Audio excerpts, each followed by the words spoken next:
Hello everyone, my name is Jane Catton and I'm the CEO at AgeWell. I'd like to welcome you to our show today, Aging Matters. I'd also like to thank MVP Healthcare for their sponsorship for making this possible for our viewers every month. As you may know, AgeWell is the largest area agency on aging in the state of Vermont. We serve anyone who is over the age of 60 or under the age of 60 with a disability on long-term care Medicaid.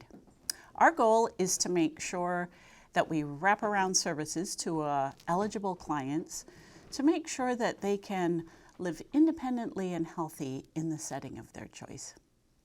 Each month on Aging Matters, we like to find topics of interest to all of us, but specifically to those of us who are getting older, topics that we may help to guide, educate, or dive more deeply in, especially if it relates to older Vermonters. Today, I'm really excited to introduce our guest, the Attorney General for the state of Vermont, Charity Clark, who is here today to speak with us about a really important topic, common scams and how to avoid them. So before I introduce Attorney General Clark, we also want to take a moment as we explore this topic to think about scams in general, but also how they may be targeted at older Vermonters, older adults, the red flags that we should be on the lookout for, and what we can do if any of us become a victim. Welcome, Attorney General. It's so nice to see you here today. Thank you. Thank you for having me. Awesome. Well, before we dive into this really important topic, and I know you're a wonderful expert on scams, so we're excited about that. Maybe you can start and tell us a little bit about your background and your experience, and we're also excited that you were sworn in January as the first female Attorney General for Vermont. So maybe you can tell us more about your role. I would be happy to. I grew up in southern Vermont, and I grew up working in my family's grocery store. So I kind of grew up in the marketplace. Mm-hmm. So no surprise, I eventually made my way to the consumer unit at the Vermont Attorney General's office, which is where I worked when I first arrived at the AG's office. I was an assistant attorney general. And I like to joke with my staff that I'm an expert in two things. It's bagging groceries and scams. And I really believe that in our consumer unit, when we are enforcing the Consumer Protection Act and we're protecting consumers, we're also protecting the marketplace. Mm-hmm. And that's kind of the idea. We're here to talk about scams today, but of course, we also handle a lot of other types of consumer problems mm-hmm. in the marketplace. Scams, are crimes. They have a unique set of properties compared with some of the other consumer complaints that we deal with and some of the other consumer violations that we deal with. But mm-hmm. no surprise, I made my way, doing consumer work. When I was chief of staff at the Attorney General's office, I was very fortunate to learn so much about the office in my role, but I also supervised the Consumer Assistance Program. And the Consumer Assistance Program, of course, is when people are calling to complain about an issue or report a scam, they're calling the Consumer Assistance Program. And most Vermonters, that's how they interface with our office. It's through the Consumer Assistance Program. Mm-hmm. So, of course, once again, I'm finding myself here to talk about these issues, which are so important. I've been very fortunate to have that foundation before I became Attorney General. It has certainly informed my priorities, and those include a lot of these consumer issues. And as you mentioned, I am the first woman elected Attorney General of Vermont. It's been, my deepest pleasure and privilege to be in this role. And I want to make sure that I'm bringing to the role perhaps a view that hasn't been had before. And so I have highlighted issues that do uniquely affect women, and that includes reproductive liberty and domestic violence and issues like that. And the other issue that, maybe doesn't seem quite as high profile really is consumer issues, because women tend to be the consumers in families. They make the consumer choices for families. So it really is a very interesting perspective that I have, and I feel really fortunate. I could go on and on about scams, so I can't wait to tuck into it today. Awesome. Well, thank you for that background. I can't wait to ask you some questions and get all your insights. So I did a little bit of research on scams myself, not nearly to the extent that you have expertise, but we know that older adults have long been a target of scams, and that people over 50 especially account for more than half of the fraud victims that, in these cases that do get reported. And not surprisingly, maybe since 2020 or the pandemic, elder exploitation has more than doubled. So that's going to be an interesting thread for us to think about. Maybe we can dive into a couple of questions right now. So, Attorney General, could you please describe the legal definition of a scam, and is there a difference between scams and fraud? Well, when we talk about a scam, we're talking about someone using the marketplace to steal money from you. And that's kind of that's the venue, that's the method. A fraud could be a number of other things. And in fact, our Consumer Protection Act used to be called the Consumer Fraud Act. Fraud can be someone who, works somewhere and they've established trust, and they are a person a person who is a member of the team, and they're stealing money or tricking you in some way. But when we think about scams, really what we're talking about are almost always people who are overseas. They're very hard to track down, very hard to enforce our laws against them. And for that reason, we are always trying to educate, because that's our best tool for fighting scams, which is why people who follow my work see me talking about scams quite a lot. And that's why, because it's really important for us to talk about them, to educate folks so that they can protect themselves. We have other tools that we use, but when we talk about scams, that's really what we're envisioning. Okay, fantastic. That helps me understand a little bit more. So I imagine that scams come in many different disguises. And I know for myself, I've often wondered about those emails, and I've learned a thing or two to try and figure that out. But what are the most common types of scams that are reported to the Attorney General's office? So, put yourself in the shoes of the scammer. They want a scam that's going to be effective. They want to steal your money. So when we educate about scams, they become less effective because we already know about them. We're not going to fall for them. I'll give you a couple of examples. The IRS scam. Remember that one? I mean, that was always in the top 10 most common scams we received at the Attorney General's office, but then we all knew about it. And so scammers stopped using it. Now it's not even, we never hear about that scam. Another one is the car warranty scam. I mean, that is something that Gen Z makes fun of on TikTok because it's so prevalent. It's not effective anymore. So that list of the top scams that we hear about really undulates from year to year. So this year, we always put out a list of the top 10 most common scams we receive, scam reports we receive at the Consumer Assistance Program. And for 2022, the top of the list was the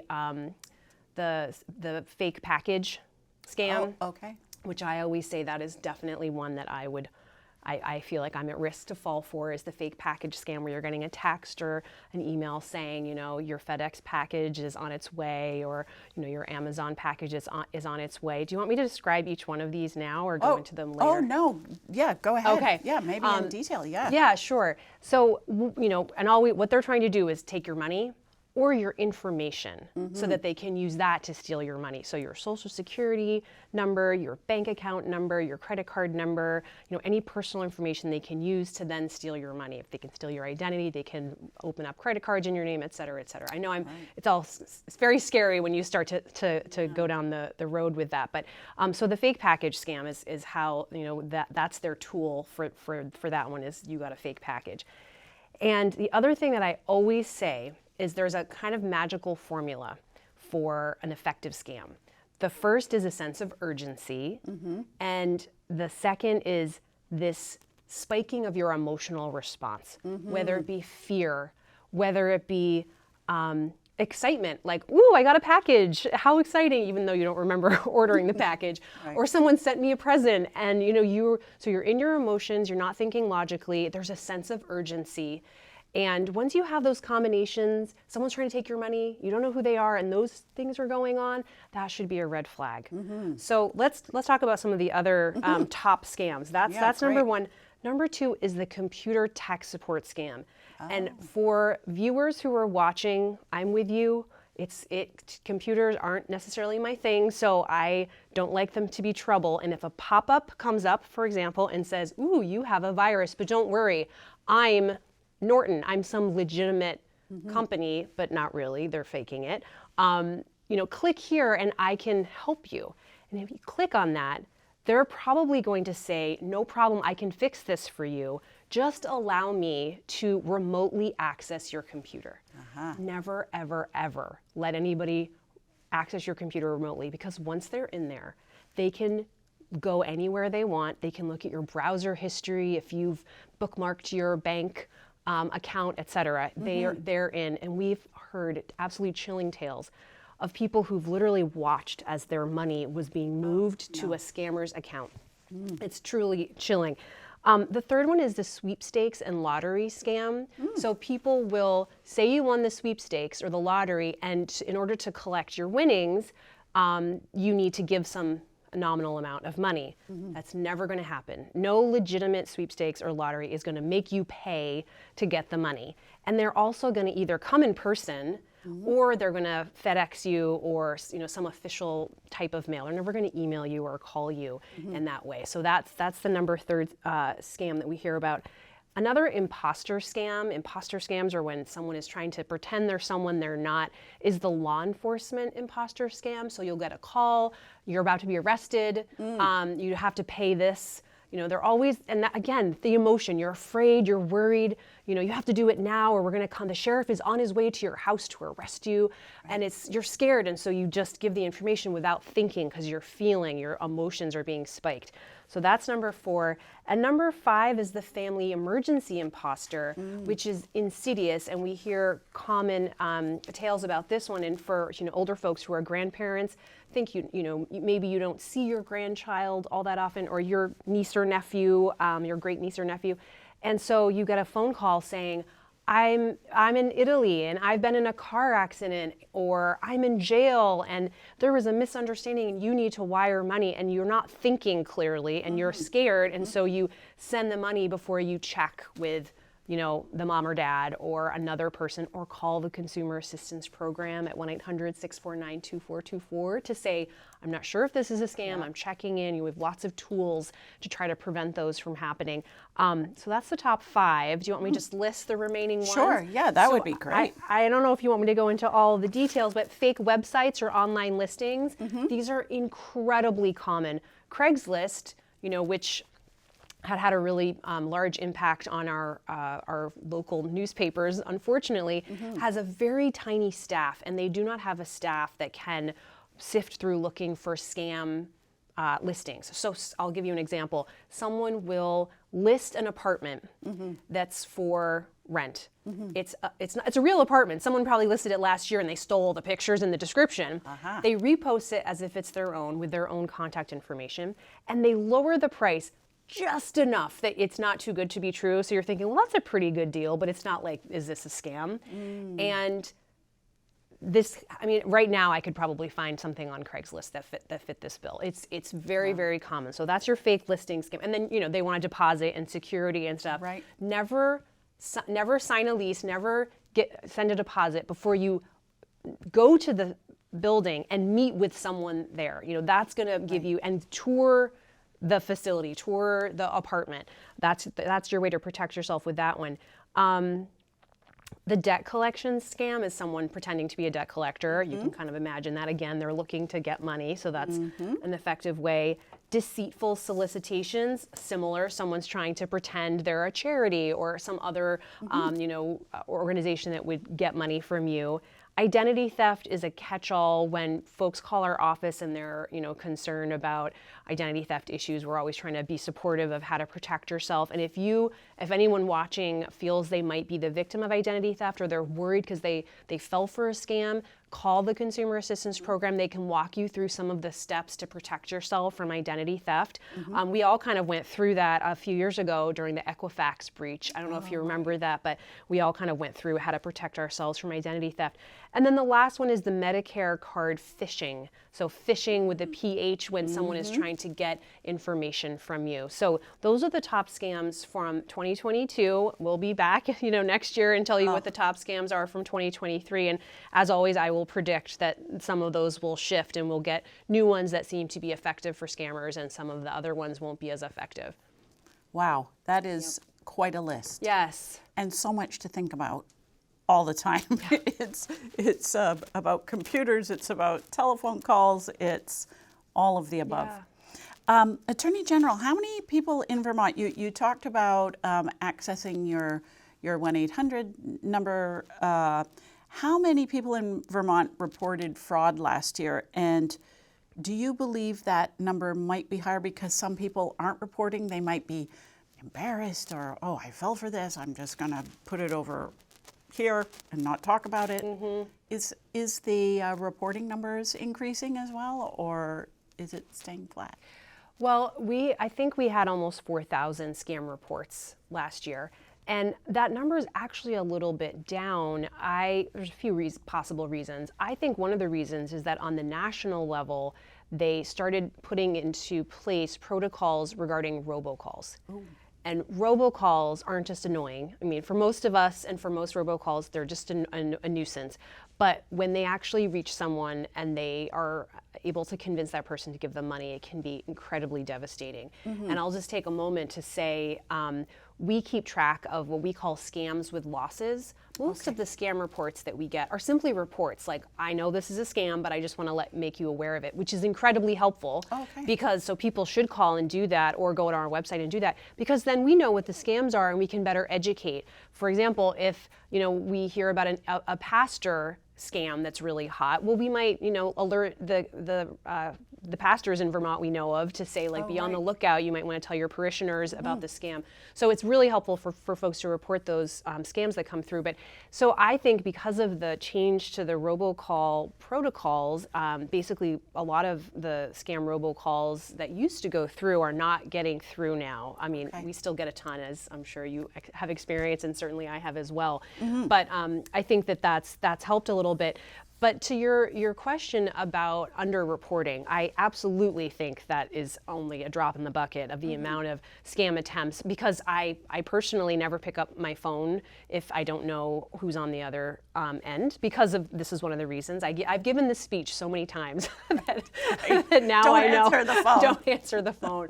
And the one time I was so tempted was, I think it's called mirroring, where they literally have your phone number. They spoof your phone number. So my phone number was calling me, and I just wanted. Oh, you wanted to talk to them so I badly. really wanted to talk to them, but I didn't. I followed my own rule, which is really, really helpful. So yes, I do think it's underreported. I also should note that we have an initiative going on right now, more like a philosophy about stopping scams together. And that involves us, folks making reports, and also it involves people who are in a position to be super helpful, to get trained and get involved. That especially includes bank tellers and clerks at stores. And all of us at CAP have experienced folks who called in and said something like, I'm a bank teller, someone's here saying their boyfriend who lives in foreign country X needs this money because they're going to lose their house. It feels like a scam. Will you talk to them? And that person, by intervening, has saved their customer, thousands of dollars. I mean, it really happens more often than you think. And so we're always so grateful to those folks who do that. And it's like you really could make a huge impact on someone's life. It's always a big victory. We applaud, literally applaud at CAP, the Consumer Assistance Program, when we get a call like that. So it's really important that we are kind of looking out for each other and educating each other about scams and trying to protect folks. I do think that, especially during the pandemic, when we were much more isolated, isolation and loneliness, those are that makes you vulnerable to it, because you're tempted to pick up the phone, because you're lonely. Totally. The other thing that I think, another reason why older folks are targeted with scams, is that the use of technology, something new happens and we're getting used to it. I'm going to give you an example. Remember Words with Friends? Did you ever play Words with Friends? Well, I remember when Words with Friends came out, and it was so much fun. And I had like my 5 friends who also played Words with Friends, and I would play my puzzle with the 5 of them, and then I would be like, well, I want to play with someone else. And then scammers realize, oh, we can use Words with Friends and make friends with people we don't know because we're just playing a puzzle. And then they want to engage with you and they want to make friends with you and pretend you're friends. And then the next thing you know, they're supposedly in the hospital or some nonsense, but really they're trying to take your money. So, that's another reason why folks who are less tech savvy, I think, are targeted a little bit more than others, because that new technology is being used by scammers to steal your money. Wow. Yeah. So you brought up a couple of points, and I want to go back to those. I was reading also on your website that about 50% of the calls made every day in this country are robocalls. That's incredible to me. Now, I also know that not all, and I guess I'll classify some robocalls as not necessarily bad things. We use a functionality at our agency that helps us distribute messages in emergencies and so on. So, people may call those robocalls, but I think they can be used for good, not necessarily for bad. But you alluded to robocalls, and I guess my question is how illegal robocalls, obviously pervasive, but what steps can we take to stop them? You talked about a protocol.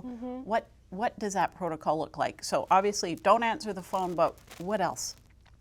So I agree with you about not all robocalls are bad. I'm going to give 2 examples that I experienced. One, when there's a snow day. We get a robocall, it's a snow day. And another is a reminder about your dentist appointment or some appointment. And so robocalls aren't necessarily bad. And they aren't necessarily illegal. In this state, those are legitimate robocalls, perfectly legal. The problem with regulating our way out of the scam robocall problem is that scammers don't care. They're criminals. That you can make a law, they're just going to break it. They don't care. So legitimate dentist offices and schools are using robocalls the way they should be, and the scammers, of course, are not, because they're criminals. So that's something to keep in mind when you think about what can be done about robocalls. The other thing to keep in mind is that because these are almost always overseas, these scammers, they're hard for us to pursue, but there's always someone in the United States who's the landing spot for that scam robocall. And my office has a robocall team that has been pursuing actions in court against some of these telephone carriers who are carrying the scam robocall into this country to say, you are facilitating this scam from happening. So we just, last week, I think, there's a company that was sued, not just by Vermont, but by almost every attorney general in the country for, they brought in millions of robocalls, scam robocalls, into just Vermont. Imagine the whole nation, how many. And the other thing that they did is the do not call registry, right? And scammers don't care. They're just going to call you anyway. But this is, supposedly a legitimate company, and they facilitated millions of scam robocalls to people on the do not call registry. So very problematic. Well, that is someone we can pursue action against, and we have, and we'll continue to do that. We're always looking for ways to try to be more effective to protect Vermonters, and so I'm really grateful that new approach a couple years ago was taken by our office, and really proud of the work that they're doing. Awesome. Well, I'd love to hear about those steps, especially on a very national or international level too. Attorney General, if someone's been a victim of fraud, what resources are available to help? So you've spoken about your office, your line. What other things should our viewers be thinking about to help educate themselves? Well, the first thing to keep in mind is if you have experienced what we call a scam with loss.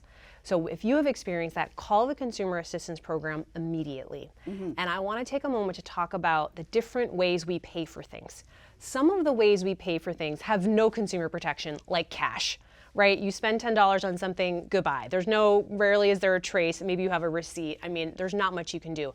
A credit card is not that way. There are a lot of protections in place for consumers when it comes to paying for things with a credit card. Well, not surprisingly, scammers don't want you to pay with a credit card. Right. They want you to pay with cash, right, cryptocurrency, or gift cards. Yeah. And I'm not talking about like a gift card, to Home Depot. I'm talking about the gift card that says Visa on it. Right. And they will ask to be paid using these gift cards. And we have a jokey motto that's a real motto: gift cards are for gifts. So if someone's getting married, you get them the Visa gift card. That's a great gift. But if someone is asking for payment via gift card, that's a scam. I need to know nothing more to tell you that is a scam. There's no protection. It's just like cash. And cryptocurrency is the same. There's no consumer protections built into that. Wiring money is, there's a moment in time when you can do something about it. So, and gift cards to some degree as well. So if you have experienced a scam with loss, you're going to get on the phone, you're going to call 1-800-649-2424, which is the Consumer Assistance Program, tell them what happened, and see if they can get in touch with the appropriate bank or company to see if they can unwind some of that. And it's rare, but we have had success, especially if it's the first 24 hours. That is my number one tip when it comes to what happens if I have been scammed. Do that. And then we'll also, depending on how much information you provided the scammer, we can give you, the steps for identity theft, who to call, how to, what to do. And the other thing to keep in mind, if you are watching this and you're thinking, I am so afraid of scams, it's almost like keeping me from buying things, it keeps me up at night, consider freezing your credit. You can freeze your credit and then unfreeze it if you need to buy a car or make some transaction. It's a nuisance, but if it's really bothering you, or if you have experienced a scam with loss, or a scam where you've given up some of your personal information, that can be a way to protect someone from opening up, a credit card in your name, because your credit has been frozen. So something to keep in mind for folks too. Fantastic. Yeah. Well, I'm thinking about all of this information that you've shared. I am grateful for having learned about scams this afternoon and some tips how to avoid them. Thank you so much, Attorney General, for being part of our show this afternoon. And for our viewers, just a couple of other points. One thing I've learned about, especially cybersecurity, cyber scams, if any of you out there are into technology, you're savvy techies, take a cybersecurity training course. Get online. There's programs out there through the universities, colleges. Just take a quick certification. They take only 10 minutes, 15 minutes, and they will be invaluable to start to point you to those red flags that Attorney General was telling us about. I've taken a few myself, and I know it helps me spot the phishing scams especially, and makes me more aware when I'm online. The other point is, do take some time and get onto the Attorney General's website. The consumer protection number, I'm going to share it again, 1-800-649-2424. But also, there's some great videos and education training tools on that website. I happen to know somebody who helped to do a video for your program, and it was on scams, and it was beautifully done. So take a look at that and digest it all, take it all in.